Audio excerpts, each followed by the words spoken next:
திமுகங்கிற கட்சி ஆட்சிக்கு வந்தாலே இங்கு பெண்களுக்கு எதிரான குற்றச்சாட்டுகள் அதிகமாயிரும். அதுக்கு வலு சேர்க்கின்ற விதமாக இன்னைக்கு ஏற்கனவே முன்னாள் அமைச்சராக இருந்த திரு உதயகுமார் அவர்கள் அதிமுகவை சார்ந்தவர் ஒரு வலுவான குற்றச்சாட்டை திமுக மேல வச்சிருக்காரு. திமுக ஆட்சியில் இந்த கடந்த 4 ஆண்டுகளில் 18,200 வழக்குகள் பெண்களுக்கு எதிரான குற்றச்சம்பவங்கள் பதிவு செய்யப்பட்டிருக்கு. இதுக்கு முதல் காரணம் திமுக தான். இவங்களுக்கு ஆட்சி செய்ய தெரியல, இவர்களுக்கு எப்படி அதிகாரம் பண்ணணும்னு தெரியல, எப்படி சட்டம் ஒழுங்கை பாதுகாக்கிறதுன்னு தெரியல, பெண்களை எப்படி பாதுகாக்கிறதுன்னு தெரியல அப்படின்னு அவர் பாட்டு வாய்க்கு வந்ததை அடிச்சு விட்டுருக்காரு. அண்ணன் உதயகுமார் அவருக்கு நம்ம ஒரு விஷயத்தை ஞாபகப்படுத்த விரும்புகிறோம். பொள்ளாச்சி வழக்கா இருக்கட்டும், அல்லது தென்காசியில் இருக்கிற அந்த காசின்னு ஒருத்தன் கன்னியாகுமரியில் அந்த வழக்கா இருக்கட்டும், அது எல்லாமே அதிமுக ஆட்சி காலத்தில் பதிவு செய்யப்பட்ட வழக்குகள். அது வெளியில தெரியாம உங்களுடைய ஆட்சி காலத்திலையும் பெண்களுக்கு எதிரான குற்றச்சம்பவங்கள் நடந்திருக்குது. அது வழக்காக பதிவு செய்யப்பட்டிருக்கு. பொள்ளாச்சி வழக்கு ஒரு வழக்கு போதும் உங்களுடைய ஆட்சியினுடைய லட்சணம் என்னங்கிறத சொல்வதற்கு. அப்ப திமுக செய்கின்ற தவறை அதிமுக சொல்ற அளவுக்கு அதிமுகங்கிற கட்சி, அந்த கட்சியினுடைய ஆட்சி இதுவரை சரியாக இருந்திருக்கா? அதை சொல்றதுக்கு கொஞ்சமாவது அதிமுகவுக்கு அருகதை இருக்கா அப்படிங்கிறது கேள்விக்குறிதான். சென்னையில் அண்ணா பல்கலைக்கழகத்தில் ஏற்கனவே ஒரு மாணவி இதே போல பாலியல் வன்கொடுமைக்கு ஆளாக்கப்பட்டாங்க. அதில் திமுகவை சார்ந்த ஒரு அனுதாபி ஞானசேகரன் என்கின்ற நாய் தான் அந்த சம்பவத்தை செஞ்சான். அப்படிங்கும் பொழுது தமிழ்நாடு முழுக்க அது பேசப்படும் பொருளாக மாறிச்சு. தமிழ்நாடு முழுக்க அதை பேசுனாங்க. இனிமேல் இது போன்ற ஒரு சம்பவம் நடக்காது, நான் அப்பா ஸ்தானத்திலிருந்து எல்லாத்தையும் காப்பாற்றுவேன் அப்படின்னு சொன்ன திமுகவினுடைய தலைவர், தமிழ்நாட்டினுடைய இன்னைக்கு முதலமைச்சராக இருக்கிற ஐயா மு க ஸ்டாலின் அவர்கள் இன்னைக்கு அந்த அப்பா என்கின்ற தகரடப்பா எங்க ஓடி போய் ஒளிஞ்சுக்கிட்டீங்க? அன்னைக்கு இதே அந்த சென்னை அண்ணா பல்கலைக்கழக விவகாரத்தில் அதை அரசியலாக்காதீங்க, நான் உடனடியாக நடவடிக்கை எடுத்துருவேன், இனிமேல் இது போன்று நடக்காது, அதை காவல்துறை வச்சு நான் கடுமையாக கண்காணிப்பேன் அப்படின்னு சொன்னீங்களே, இன்னைக்கு உங்க கண்கள் ரெண்டும் நொல்லையாய் போயிருச்சா மிஸ்டர் ஸ்டாலின் அவர்களே?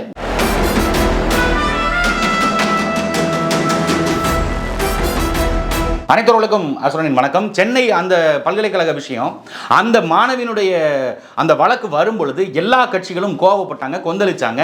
இது போன்று தமிழ்நாட்டில் தொடர்ச்சியாக நடந்துகிட்டே இருக்கு. இதுக்கு எப்போதான் முற்றுப்புள்ளி வைப்பீங்க? உண்மையான காரணம் என்ன? திமுக ஆட்சியாக இருக்கட்டும் அல்லது அதிமுக ஆட்சியாக இருக்கட்டும், பெண்களுக்கு எதிரான குற்றச்சம்பவங்களை தூண்டுவது எது, பெண்களுக்கு வன்கொடுமை நடப்பதற்கு காரணமாக அமைவது எது அப்படிங்கிற அந்த காரணத்தை இவர்கள் தேடி கண்டுபிடிக்கிறது இல்லை. அந்த காரணத்துக்கு பதிலாக அவன் திருட்டு பைய, அவன் ஒரு முள்ள மாதிரி, அவன் இப்படி தான் 420, அவன் ஒரு ஃபோர்ஜரி, அவனை கட்டுப்படுத்துவதற்கு தான் அரசாங்கம், அவனை கட்டுப்படுத்துறதுக்கு தான் காவல்துறை, அதை கண்காணிக்கிறதுக்கு தான் காவல்துறை. ஆனால் இந்த சம்பவத்தில் இப்போ நேற்று கோயம்புத்தூரில் நடந்த இந்த வழக்கு எல்லாருக்குமே தெரியும். அப்போ கோயம்புத்தூர் மாணவியினுடைய இந்த பாலியல் வன்கொடுமைக்கு காரணம் என்ன? அந்த காரணத்தை யாரும் வேறு தேடி போறதில்லை. 3 நபர்கள் சேர்ந்து இந்த பாலியல் வன்கொடுமையை செஞ்சிருக்கிறாங்க. ஆண் நண்பரோடு அந்த மாணவி பேசிக்கிட்டு இருந்தாங்க இரவு 9:30 மணிக்கு. ஆனால் சமூக வலைதளங்களில் எந்த மாதிரி கேள்விகளை எழுப்புறாங்க பாருங்க. இவங்க ஆள் மனதில் இருக்கிற அழுக்கு மூட்டை சமூக வலைதளத்தில் கருத்துக்களாக வெளிவருது. ஆண் நண்பரோட இரவு 9:30 மணிக்கு என்ன பேச்சு, இரவு 10 மணிக்கு என்ன பேச்சு? அந்த கோயம்புத்தூரில் அந்த விமான நிலையத்துக்கு பின்னாடி இருக்கிற அந்த பகுதி அது மக்கள் பயன்பாட்டில் இருக்கிற பகுதி. அது ஒன்றும் அடர்ந்த காடு கிடையாது, அது ஒன்றும் மக்கள் நடமாட்டமே இல்லாத பகுதி கிடையாது. அங்கு மக்கள் பயணிச்சு போகிறாங்க. பின்னாடி இருக்கிற பகுதிக்கு, சிங்காநல்லூர் பகுதிக்கு, அங்கே இருக்கிற மக்கள் இது வழியாகத்தான் ஏர்போர்ட் ரோட்டில் இருந்து, அவினாசி ரோட்டில் இருந்து அது வழியாக தான் பயணிச்சு போவாங்க.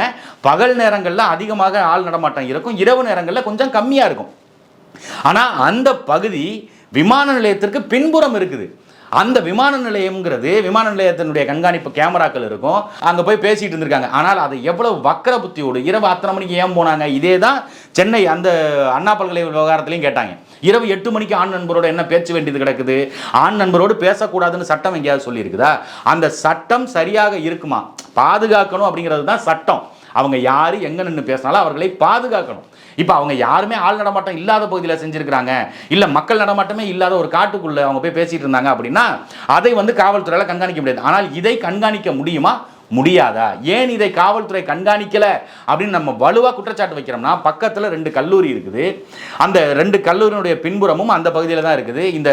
அந்த 2 கல்லூரி, இந்த ஏர்போர்ட், இது 3க்குமான பின்புறம் தான் அந்த பகுதி. இப்போ அந்த பகுதியில் ஒரு 3 பேர் சேர்ந்து ஒரு பெண்ணை பாலியல் வன்கொடுமை செஞ்சிருக்கிறான் அப்படிங்கிறது காவல்துறைக்கு ஏன் தெரியல, தாமதமாகுது? இப்போ ஏற்கனவே காவல்துறை தரப்பில் என்ன சொன்னாங்கன்னா, எங்களுக்கு தகவல் வந்த உடனே அந்த ஆணையராக இருக்கக்கூடிய சரவண சுந்தர் அவர் சொல்லியிருந்தார், எங்களுக்கு தகவல் வந்த உடனே கண்ட்ரோல் ரூமுக்கு 11 மணிக்கு செய்தி போச்சு, 11:20க்கெல்லாம் காவல்துறை அங்கே போயிட்டாங்க. ஆனால் பெண்ணை மீட்டதாக அவர்கள் சொல்வது விடிய காலையில் 4 மணிக்கு. அப்போ அந்த 4 மணி நேரம் தாமதம் என்ன ஆச்சு அப்படிங்கிறத எடப்பாடி பழனிசாமியும் கேள்வி கேட்டிருக்காரு. 4 மணி நேரம் தாமதம் எப்படி ஏற்பட்டுச்சு? அப்போ அந்த 4 மணி நேரம் தாமதம் நடந்தது அப்படிங்கிறத காவல்துறை ஒற்றுக்கொள்ளுது. ஆனால் அவங்க என்ன தரப்பில் சொல்கிறாங்க, காவல்துறை தரப்பில் என்ன சொல்கிறாங்கன்னா, ஒரு செவத்துக்கு பின்னாடி இருந்தாங்க. ஆனால் அங்கே போன செய்தியாளர்கள், அங்கே போனவங்க எல்லாரும் வந்து அதை காட்சிப்படுத்தினாங்க. இந்த இடத்துல தான் கார் நின்றுச்சு, இந்த இடத்துல தான் வந்து அந்த மாணவியை வந்து பாலியல் வன்கொடுமைக்கு ஆளாக்கி இருக்கிறாங்க அப்படின்னு அங்கேருந்து கொஞ்சம் தூரம் தள்ளி, இதுக்கு நடுவில் எந்த காம்பவுண்ட்ஸ் வரும் அந்த காணொலியில் நம்ம பார்க்கும்போது தெரியல. ஆனால் காவல்துறை காம்பவுண்டுக்கு பின்னாடி இருந்ததுனால தெரியல அப்படின்னு சொல்லியிருக்கிறாங்க. அப்போ அங்கே சிசிடிவி காட்சிகள் இருக்கும். அதன் அடிப்படையில் அதை ஆய்வு செய்யலான்னு பார்க்கும் பொழுது விமான நிலையத்தினுடைய பின்னாடி பக்கம் இருக்கிற சிசிடிவி காட்சிகள் இருக்கா, இல்லை அது காணாமல் போச்சா, இல்லை அங்கே சிசிடிவி கேமராவே பொருத்தலையா அப்படிங்கிறது தெரியல. நீங்கள் சர்வதேச விமான நிலையமாக கோவை விமான நிலையத்தை மாற்ற போகிறேங்கிறீங்க. அந்த விமான நிலையத்திற்கு பின்னாடி இருக்கிற பகுதியில் சிசிடிவி காட்சிகள் இல்லை, அங்கே செக்யூரிட்டி ஃபோர்ஸ் இல்லை, அங்கே ஒரு பாதுகாப்பு இல்லை அப்படின்னா அது எப்படி சர்வதேச விமான நிலையமாக நீங்கள் மாற்றுவீங்க? இந்த லட்சணத்தில் வச்சுக்கிட்டு திமுக ஆட்சி நல்லாட்சி கொடுக்குது, நாங்கள் வந்து பெண்களுக்கு பாதுகாப்பான சட்ட திருத்தங்களை கொண்டு வர்றோம், அங்கே அண்ணா பல்கலைக்கழக மாணவி விவகாரத்தில் 60 நாளில் நாங்கள் குற்றப்பத்திரிகை தாக்கல் செய்து 157 நாளில் நாங்கள் தண்டனையே பெற்றுக் கொடுத்துட்டோம் அப்படின்னு வாய்கிலிய சட்டமன்றத்திலையும் பிரஸ் மீட்டுகளையும் பேசுகின்ற திமுகவினுடைய கழக உடன்பிறப்புகள், திமுகவினுடைய தலைவர்கள் இனிமேல் இது போன்று நடக்காது அப்படின்னு ஒரு உத்தரவாதத்தை அன்னைக்கே உங்களால் கொடுக்க முடியுமான்னு கேட்டோம். உங்களால் கொடுக்க முடியல. இன்னைக்கு உங்களால் கொடுக்க முடியுமா அப்படின்னா இன்னைக்கும் கொடுக்க முடியாது. காரணம் என்னன்னா, இதுக்கு அடிப்படை காரணம் அந்த மாணவி அவங்க வந்து வயதை வந்து தவறாக போட்டிருக்காங்கன்ற மாதிரி நமக்கு தோணுது. பிஜி படிக்கிறாங்கன்னு சொல்கிறாங்க. பிஜி படிக்கிற பெண்ணுக்கு வந்து 18 வயதோ 19 வயதோ இருக்கிறதுக்கு வாய்ப்பு இல்லை, 22 வயதுக்கு மேலே தான் இருக்கும். அப்படி பிஜி படிக்கின்ற அந்த மாணவிக்கு எப்படி அந்த ஆண் நண்பர் பழக்கமானார் அப்படின்னு பார்த்தா டேட்டிங் ஆப் மூலியமாக அந்த மாணவி வந்து ஒரு நண்பரை வந்து பார்க்க போகிறாங்க. அவங்க பார்க்க போனதோ இல்லை பேசினதோ தவறு கிடையாது. ஆனால் இதில் பின்னாடி இப்படி ஒரு விபரீதம் இருக்குது அப்படிங்கிறது அந்த மாணவிக்கு தெரிந்திருக்க வாய்ப்பு இல்லை. ஆனால் இது போன்ற சம்பவங்கள் அங்கங்கே நடந்துக்கிட்டு தான் இருக்குது, நமக்கு வெளியில் தெரியல. இப்போ இது வந்து கோவை விமான நிலையத்துக்கு பின்பகுதியாக இருக்கிறதுனால இது டக்குன்னு மீடியாக்களில் செய்திகளில் வெளிவந்துருச்சு. இது தெரியாமல் தமிழ்நாட்டில் எவ்வளவோ டேட்டிங் ஆப் நடக்குது, அந்த டேட்டிங் ஆப்பில் இது போன்ற சம்பவங்கள் நடக்குது. அப்போ டேட்டிங் ஆப் மட்டும்தான் காரணமா அப்படின்னா அது இல்லை. இதுக்கு இன்னொரு மிக முக்கியமான காரணம் மது போதையை தாண்டி வேறு சில ஊசிகளை போட்டு போதை மருந்துகளை போட்டு அதில் போதையை என்ன பண்ணுறதுன்னே தெரியாமல் நிலை தடுமாறிய சில நயவஞ்ச நாய்கள் இவங்க தான் இந்த வேலையை பார்க்குறாங்க. இப்போ காவல்துறை தரப்பில் 3 பேரை சுட்டு பிடிச்சிருக்கோம் அப்படின்னு சொல்லி 3 பேரை சொல்லியிருக்காங்க. காளீஸ்வரனுங்கிற ஒருத்தர், குணாங்கிற ஒருத்தர், கருப்பசாமிங்கிற ஒருத்தர். இந்த 3 நாய்களில் கருப்பசாமியும் காளீஸ்வரனும் அண்ணன் தம்பி. அவங்க எந்த ஊர்? அவங்களும் மதுரை சார்ந்தவங்க. இந்த குணாங்கிறவங்க வந்து சிவகங்கையை சார்ந்தவன். இந்த 3 பேரும் சேர்ந்து 10 ஆண்டுகளுக்கு மேலே கோயம்புத்தூரில் வேலை பார்க்கறதுக்காக வந்திருக்கிறாங்க. வேலை பார்க்க வந்தவன் இங்கே என்ன வேலை பார்த்துருக்கான் அப்படின்னு பார்த்தா திருட்டு வேலைகளில் ஈடுபட்டிருக்கான். திருட்டு வேலைகளில் கடந்த 10 நாட்களுக்கு முன்பாக ஒரு வழக்கில் இந்த 3 பேரும் சிறையில் இருந்திருக்கிறாங்க. 3 பேரில் ஒருத்தன் சிறையில் இருந்து அப்போ தான் வெளியில் வந்திருக்கான். வெளியில் வந்த உடனே ஒரு பைக்கை திருடி இருக்கான். இப்போ அந்த இடத்திற்கு, இந்த சம்பவம் நடந்த பாலியல் வன்கொடுமை நடந்த அந்த இடத்திற்கு மது குடிக்க இந்த 3 நாய்களும் சேர்ந்து போயிருக்கு. இவங்க போனதே திருட்டு பைக்கில் தான் போயிருக்கான். அப்போ அந்த பைக்கு திருட்டு போயிருக்கு அப்படிங்கும் பொழுது காவல்துறை அந்த பைக்கு திருட்டு போனதை முதல்ல நீங்கள் கண்டுபிடிச்சிருந்திருந்தா அது திருட்டு பைக்கு அப்படின்னு நீங்கள் சாலைகளில் நீங்கள் வந்து அங்கங்கே நிப்பாட்டி ஹெல்மெட்டுக்கு செக் பண்ணுறீங்க, வாகன தணிக்கையில் ஈடுபடுறீங்க. அப்படி வாகன தணிக்கையில் ஈடுபடும் பொழுது அது திருட்டு வண்டி, இந்த 3 நாய்களும் திருட்டு பயலுக, இவங்களோட தொல்லை திருட்டு தான் அப்படிங்கிறத கண்டுபிடிச்சிருந்திருந்தா, அவங்கள நீங்கள் கைது செஞ்சுருந்திருந்தா இந்த சம்பவம் நடந்தே இருக்காது. இது ஒன்று. 2வது, இவங்க போனாங்க. காவல்துறை தரப்பில் என்ன சொல்கிறாங்கன்னா, அவங்க ஏற்கனவே பீர் பாட்டில்லாம் வாங்கிட்டு வந்து உட்காந்து இங்கே குடித்தாங்க. குடிச்சிட்டு மறுபடியும் இவங்களுக்கு பத்தலேருந்து போகும்பொழுது இந்த கார் நிற்கிறத பார்த்துட்டு போயிருக்காங்க. மறுபடியும் சரக்கு வாங்கிட்டு, சாராயத்தை வாங்கிட்டு மறுபடியும் வந்து குடிச்சு முடிச்சுட்டு அதுக்கப்புறம் தான் போய் தாக்குதலில் ஈடுபடுறாங்க. சரி, அந்த நேரத்திற்கு இப்போ நீங்கள் இந்த சம்பவம் நடந்ததாக சொல்கிறது 10:40 மணிக்கு. அதாவது அவங்க போய் குடிச்சிட்டு போய் உடைச்சது 10:40 மணிக்கு. இவங்க போய் அங்கே பேச ஆரம்பித்தது ஒரு 10 மணிக்கு அப்படின்னு சொல்லி காவல்துறை தரப்பில் சொல்கிறாங்க. அதாவது ஆண் நண்பரும் அந்த பெண்ணும் போனது 10 மணிக்குன்னு. அப்போது 10 மணிக்கு மேலே தான் அவங்க போய் பேச போயிருக்காங்க. 10 மணிக்கு மேலே இவங்களுக்கு சரக்கு எங்கே கிடச்சிது? அந்த கோயம்புத்தூர் விமான நிலையத்திற்கு பின்புறத்தில் அனுமதி பெறாத ஒரு தனியார், அந்த நாய் எவன்னு தெரில, இந்த சம்பவம் மொத்தத்துக்கும் காரணம் அந்த திருட்டு பைய தான். அந்த திருட்டு பைய அவன் சம்பாதிக்கிறதுக்கு, அவன் பொண்டாட்டி பிள்ளைய நல்லா வாழ்கிறதுக்கு, அவன் பொண்ணுக்கு நல்லா கல்யாணம் பண்ணி தாலி கட்டி நல்ல நகைலாம் செஞ்சு போட்டு கொடுக்கறதுக்கு அடுத்தவன் தாலி ஏற்கிற வேலையை பார்த்துருக்கான். அவன் சாராயம் வித்திருக்கான் யாருக்கும் தெரியாம, திருட்டுத்தனமா, அரசாங்கத்தினுடைய அனுமதி இல்லாம எங்க வித்திருக்கிறான்? கோயம்புத்தூரினுடைய ஏர்போர்ட்டுக்கு பின்பகுதியில் கள்ளச்சாராயம் வித்திருக்கான். கள்ளச்சாராயம் கூட இல்லை, நல்லச்சாராயம் கடையில் வாங்கிட்டு வந்து, டாஸ்மாக் கடையில் வாங்கிட்டு வந்து ஒரு பார் மாதிரி வச்சு நடத்திட்டு இருந்திருக்கான். விமான நிலையத்துக்கு பின்னாடி பார் நடத்துறாங்க அப்படிங்கிறது காவல்துறைக்கு தெரியாம போயிருச்சா, இல்ல காவல்துறை தெரிந்தும் தெரியாம கண்டுக்காம இருந்துச்சா? அப்ப காவல்துறை அந்த பார் முறையாக இல்லாம, அனுமதி பெறாம, தனியார் ஒருத்தன் அவன் வேற இடத்துல பார் வச்சு நடத்திக்கிட்டு இருக்கிறவன் அவன் இங்க கொண்டு வந்து சாராயத்தை விற்கிறான். அதுவும் மக்கள் நடமாட்டம் இல்லாத பகுதி. இப்ப காவல்துறை தரப்புல சொல்றாங்க மக்கள் நடமாட்டமே இல்லாத பகுதிங்க, அங்க வந்து காம்பவுண்ட் சுவர்ல இருந்துச்சு, ஒரே இருட்டா இருந்துச்சு, அதனால எங்களுக்கு தெரியல அப்படின்றாங்கல்ல. அந்த தெரியாத இடத்துல வச்சு ஒருத்தங்க சரக்கு ஓட்டிக்கிட்டு இருக்கான் அப்படிங்கிறது காவல்துறைக்கு தெரியாம இருக்குமா? காவல்துறை அதையாவது தடுத்திருந்திருக்கலாம். சாராயம் விற்கிறத தடுத்திருந்தா கூட அந்த இடத்துல உட்காந்து குடிச்சிருந்திருக்க மாட்டான். ஒரு இருட்டான பகுதி, அங்க வந்து சாராயம் விற்கிறாங்க, அங்க வந்து சரக்கு போடுறான், அங்க உட்காந்து பீர் குடிக்கிறான், அங்க உட்காந்து சாராயம் குடிக்கிறான் அப்படின்னா அந்த பகுதிகளில் போய் பொது இடங்களில் உட்காந்து குடிக்க கூடாதுன்னு சொல்றது தானே காவல்துறையோட வேலை. பொது இடத்துல குடிக்கிறவனை தடுக்கிறது தானே காவல்துறையோட வேலை. அப்ப காவல்துறை இவ்வளவு நாளா ஏன் அதை செய்யல? அவன் 10 ஆண்டுகளா அங்க இருக்கிறான். இந்த 3 திருட்டு நாய்களும், இந்த வன்கொடுமை சம்பவத்தில் சம்பந்தப்பட்ட இந்த 3 நாயும் 10 ஆண்டுகளுக்கு மேல அங்க இருக்கான்.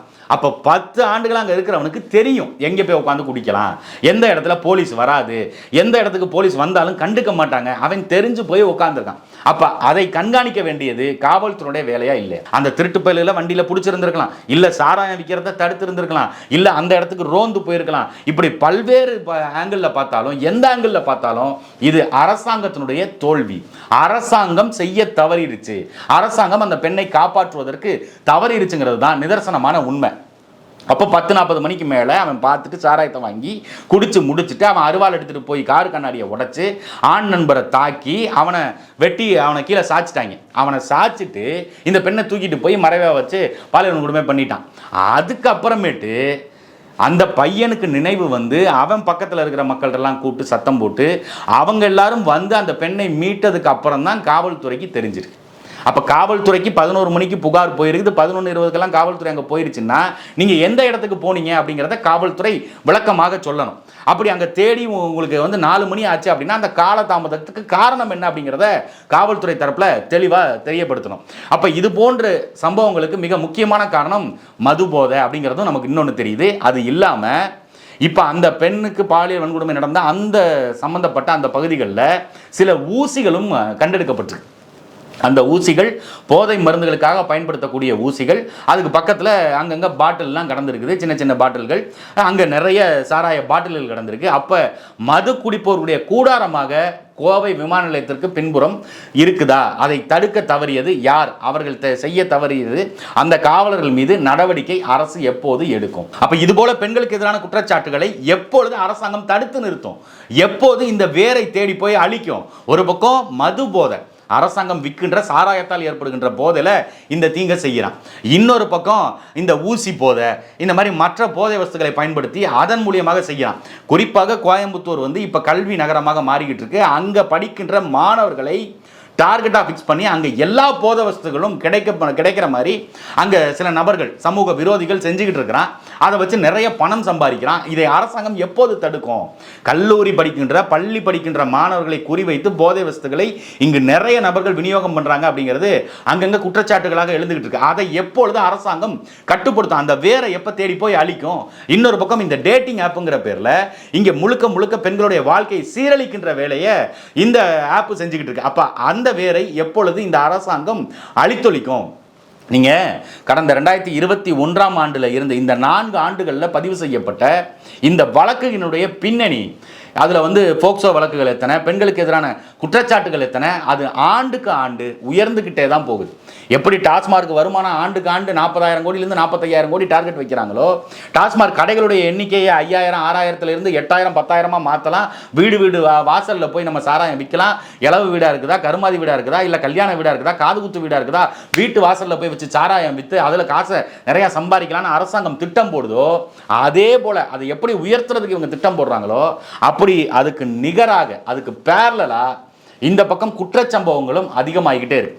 2021 பெண்களுக்கு எதிரான குற்ற வழக்குகள் 3855. அதே 2022 4041 உயர்ந்து 2023 3407 வழக்குகள். அதுக்கப்புறம் 2024 5319 வழக்குகள். அப்ப ஆண்டுக்கு ஆண்டு சராசரியாக இந்த குற்ற வழக்குகள் அதிகமாயிட்டு தான் போகுது. இதுக்கு ஒரு ஆணையத்தை போட்டு, இங்க மகளிர் ஆணையம்னு ஒன்று இருக்கு, அது எதுக்கு இருக்குன்னு தெரியாது. மாதர் சங்கம்னு ஒன்று இருக்கு, அது எதுக்கு இருக்குன்னு தெரியாது.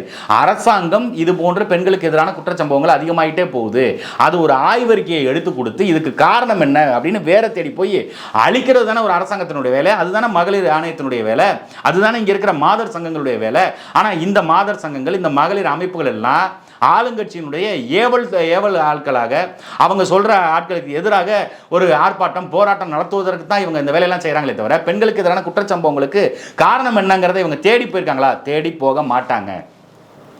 ஏன் நம்ம இந்த மாதிரி டேட்டிங் ஆப்ல இருந்து இந்த சாராயம் இதெல்லாம் சொல்றோம்னா, இதுவரை குற்ற வழக்குகள் அப்படிதான் நடந்திருக்குது. அதுல குறிப்பாக 2022 வேலூர்ல ஒரு டாக்டர் வேலை பார்க்குறவங்க, அவங்க கூட ஒரு ஆண் டாக்டர், அவங்க கூட ஆட்டோவில் போகும்பொழுது அவங்க பாலியல் வன்கொடுமைக்கு ஆளாக்கப்பட்டாங்க. அதில் ஆட்டோவில் பயணித்த அந்த 3 நபர்கள் தான் இந்த வேலையை பார்த்துருக்குறாங்க. அதே போல் 2022 விருதுநகரில் இதே மாதிரி ஒரு டேட்டிங் ஆப் மூலியமாக பழக்கமாகி அது மூலியமாக காதல் ஏற்பட்டு அந்த காதலனை நம்பி போன அந்த காதலன் யார் தெரியுங்களா? திமுக இளைஞரணி பொறுப்பாளர் ஒருத்தன். அங்கே ஒரு பெண் பாலியல் வன்கொடுமைக்கு ஆளாக்கப்பட்டாங்க. அதே போல் 2023 அண்ணா நகரில் ஒரு 10 வயது சிறுமி வீட்டுக்கு போய் தண்ணி கேன் போட போனவன், அந்த மாதிரி அவன் இந்த மாதிரி பாலியல் குற்றம் ஈடுபடுறான். அவனை காப்பாற்றினது யார் தெரியுமா? அதிமுகவினுடைய அந்த வட்டத்தில் இருக்கிற செயலாளர் அந்த வழக்கை போட விடாமல் அந்த காவல்துறை அதிகாரியை சமரசம் செய்து அப்படிலாம் பண்ணாங்க. அப்போ இந்த மாதிரி தமிழ்நாடு முழுக்க எவ்வளவோ குற்ற வழக்குகள் பதிவாயிட்டு இருக்கு. அப்போ இதுக்கெல்லாம் காரணம் யாரு? ஒன்று திமுகங்கிற கட்சி, இன்னொன்று அதிமுகங்கிற கட்சி. இந்த 2 கட்சியினுடைய ஆட்சி முறைகள் இங்கு தவறாக இருக்குது. இவங்க ஒழுங்கா ஆட்சி செஞ்சா, ஒழுங்கா இதை நிர்வாகம் செஞ்சா பெண்களுக்கு எதிரான குற்றச்சம்பவங்கள் எப்படி இங்கே நடக்கும்? வட மாநிலத்தில் நடக்குதுங்க, பீகாரில் நடக்குதுங்க, அங்கே பெண்கள் நிம்மதியாக வாழ முடியல அப்படின்னு இங்கே பிரச்சாரம் பண்ணுறீங்க. இங்கே பிரச்சாரம் பண்ணும் பொழுது உங்கள் தமிழ்நாட்டில், நீங்கள் ஆளுகின்ற தமிழ்நாட்டில், திமுக அதிமுக ஆண்ட தமிழ்நாட்டில் பெண்களுக்கு எதிரான குற்றச்சம்பவங்களை தடுப்பதற்கு என்ன நடவடிக்கை எடுத்திருக்கீங்க? அப்போ இதுக்கெல்லாம் ஒரு முற்றுப்புள்ளி வைக்கணும் அப்படின்னா இங்கு சட்டங்கள் கடுமையாக்கப்படணும், தண்டனைகள் கடுமையாக கொடுக்கப்படணும். ஒவ்வொரு சம்பவம் நடக்கும்போது நம்ம சொல்றோம், அண்ணா பல்கலைக்கழக விவகாரமாக இருக்கட்டும், அல்லது பொள்ளாச்சி விவகாரமாக இருக்கட்டும், இல்லை அந்த கன்னியாகுமரி காசி விவகாரமாக இருக்கட்டும், இப்படி தொடர்ச்சியாக நடக்கும் பொழுது, பெண்களுக்கு எதிரான குற்றச்சம்பவங்கள் நடக்கும் பொழுது இங்கே தண்டனைகள் கடுமையாக கொடுக்கணும். அரபு தேசங்களில் எப்படி தண்டனைகள் கொடுக்கப்படுதோ அப்படி தண்டனைகள் இங்கே கொடுக்கப்பட்டால்தான், பிள்ளைகளை தொட்டா தலையை தூக்கிடுமா அப்படிங்கிற அந்த பயம் வந்தால் தான் இனிமே இங்கே அந்த தவறுகள் நடக்காது, குற்றங்கள் குறையும்னு நம்ம பல தடவை சொல்லிட்டோம். ஆனால் இந்த அரசாங்கங்கள் அதை செவிசாய்க்கிறதே இல்லை. நாங்கள் தண்டனைகளை பெற்றுக் கொடுக்குறோம் அப்படின்னா தண்டனைகள் நீங்கள் பெற்றுக் கொடுத்தோம். இப்போ அண்ணா பல்கலைக்கழக விவகாரத்தில் இவனுக்கு ஞானசேகரனுக்கு ஆயுள் தண்டனை கொடுக்கப்பட்டுச்சு. ஆனாலும் அந்த சம்பவம் அரங்கேறுதுன்னா இன்னும் கடுமையான தண்டனைகள் இங்கே தேவைப்படுது. 25,000 அபராதம் போடுறோம், அப்புறம் நாங்கள் அந்த பெண்ணுக்கு இழப்பீடு கொடுக்குறோம், இதெல்லாம் இல்லை, தண்டனைகள் இன்னும் கடுமையாக்கப்படணும். அப்போ தான் இந்த மாதிரி குற்றச்சம்பவங்கள் நடக்காமல் இருக்கும். அப்படி குற்றச்சம்பவங்கள் நடக்குது அப்படின்னா அடுத்து ஒரே வழி என்கவுண்டர் தான். இல்லைங்க, மனித உரிமை ஆணையம் இதில் தலையிடுங்க, மனித உரிமை ஆணையத்தில் நம்ம பதில் சொல்ல முடியாது, அவங்க வழக்கு தொடுத்துருவாங்க, அவங்க மனித உரிமைக்காக பேசுகிறாங்க. அப்போ பாதிக்கப்பட்ட அந்த மனிதனுடைய உரிமை எங்கே போகுது அப்படிங்கிற கேள்விக்குறியை மனித உரிமை ஆர்வலர்கிட்ட நம்ம வைக்கிறோம்.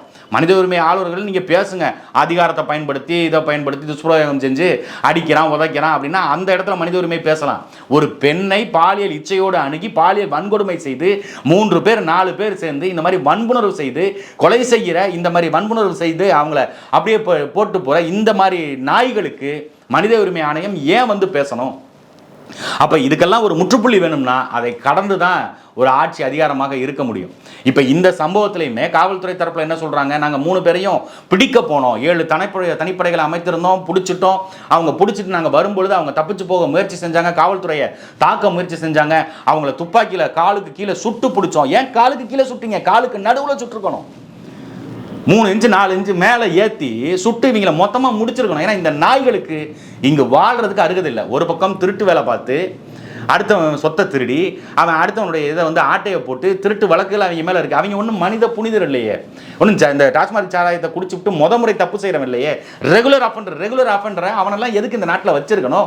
அதுவும் இந்த மாதிரி பெண்கள்கிட்ட பாலியல் இதோட வக்கர புத்தியோட அவன் செயல்படுறான் அப்படின்னா 3 பேர் சேர்ந்து, அதுவும் அண்ணன் தம்பி அண்ணன் முன்னாடி தம்பியும், தம்பி முன்னாடி அண்ணனும் ஒரு பெண்ணை பாலியல் வன்புணர்வு செஞ்சிருக்கிறான்.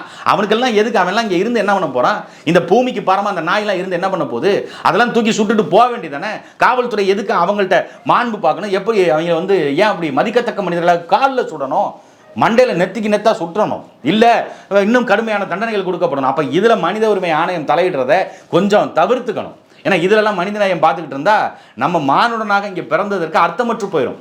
இதே நம்ம அக்கா தங்கச்சிக்கு யாருக்காவது நடந்துருந்துச்சுன்னா, நம்ம சொந்த பந்தம் யாருக்காவது நடந்துருந்துச்சுன்னா நமக்கு எவ்வளோ கோபம் வரும். அதே கோபமும் ஆத்திரமும் யாருக்கு நடந்தாலும் வரணும். அதுதான் உண்மையான நீதி, அதுதான் உண்மையான அறம், அதுதான் உண்மையான பாசம், அதுதான் உண்மையான இனப்பற்று. ஆனால் எதுவுமே இல்லாமல் இந்த காவல்துறை, நம்ம முழுக்க முழுக்க இந்த காவல்துறையை சொல்கிறோம். நேற்று இந்த சம்பவம் நடந்துருச்சு. சம்பவம் நடந்ததுக்கு அப்புறமாவது காவல்துறை கொஞ்சம் கடுமையாக நடந்திருக்கணும்ல. சம்பவம் நடந்த அடுத்த நாள் காலையில் அந்த கோயம்புத்தூர் விமான நிலையத்துக்கு பின்னாடி இருக்கிற பாரில் மறுபடியும் சாராயத்தை விட்டுருக்கான். அந்த தனியார் அனுமதி பெறாத தனியார் பாரில் மறுபடியும் சாராயம் விற்றுருக்கிறான். இதை கேட்ட நாம் தமிழர் கட்சிக்காரங்க, தம்பி பேரறிவாளன், அப்புறம் நேரு அங்கே போய் கேட்குறாங்க, இந்த மாதிரி இந்த சம்பவம் நடந்திருக்கு, அதுக்கப்புறமா நீ சாராயம் விற்றுக்கிட்டு இருக்கே அப்படின்னு கேட்கும் பொழுது தெனாவட்டா பதில் சொல்லுவாங்க, அப்படிலாம் இங்கே விற்கலையே, இங்கெல்லாம் வந்து வாங்கிட்டு போயிலாம் நடக்கலையே. உண்மையான காரணம் அந்த மதுக்கடை தான், அந்த தனியார் பார் தான். அந்த தனியார் பாரை அடித்து நொறுக்கி இருக்குது நாம் தமிழர் கட்சி. நாம் தமிழர் கட்சியினுடைய நபர்கள் போய் 10 பேர், 10க்கும் மேற்பட்டவங்க போய் அந்த பாரை அடித்து நொறுக்கி இருக்கிறாங்க கோயம்புத்தூரில். அப்போ இதை காவல்துறை முன்னாடியே செஞ்சுருக்கலாம்ல. இப்போ காவல்துறை என்ன சொல்கிறாங்க, நீங்கள் வந்து இந்த மாதிரி சேதப்படுத்திட்டீங்க, உங்கள் மேலே வழக்கு போடலாமா வேணாமா அப்படின்னு ஒரு பக்கம் காவல்துறை அந்த விசாரணையில் இறங்கியிருக்கிறாங்க. உண்மையான விசாரணை நடத்தி அந்த தனியார் பார் நடத்தினா பாருங்க, அவனையும் குற்றவாளியாக சேர்த்து இந்த வழக்கில் சேர்த்து அவனையும் சிறைப்படுத்தணும். அப்போ தான் இந்த பிளாக்ல சரக்கு விற்கிற நாய்ங்க இருக்குதுல்ல, இந்த பிளாக்ல சரக்கு விற்கிற நாய்ங்க இந்த மாதிரி திருட்டுத்தனமாக கடையில் வாங்கிட்டு வந்து தனியார் பார் நடத்துகிறோம் அப்படின்னு சொல்லி காட்டுக்குள்ளே யாருமே இல்லாத, ஆள் நடமாட்டம் இல்லாத ஏரியாவில் வந்து சரக்கு வைக்கிறான்ல, அவன்லாம் வந்து அப்போ தான் திருந்துவான். அவர்களையும் இந்த மாதிரி குற்றச்சம்பவங்கள் நடக்கும் பொழுது அந்த வித்தவன் யார், இந்த இதுக்கு காரணம் சாராயம் குடித்தது தான். அப்போ அந்த சாராயம் வித்தவனையும் பிடிச்சி நீங்கள் சிறைப்படுத்தினீங்கன்னா இந்த மாதிரி குற்றச்சம்பவங்கள் தடுக்கப்படும். முதல்ல சாராயத்தை தமிழ்நாட்டில் டாஸ்மார்க்கில் விற்கிற இந்த சாராயங்களை தடை பண்ணுவதற்கு மது விலக்கை அந்த அரசாங்கம் கொண்டு வரணும். அதெல்லாம் செஞ்சு காவல்துறையை முறைப்படுத்தி பெண்களுக்கு உரிய பாதுகாப்பு கொடுத்தா தான் இது அப்பா ஆச்சு. இல்லைன்னா வெறும் தகர டப்பா தான். அதுக்கு கோயம்புத்தூரே சாட்சி.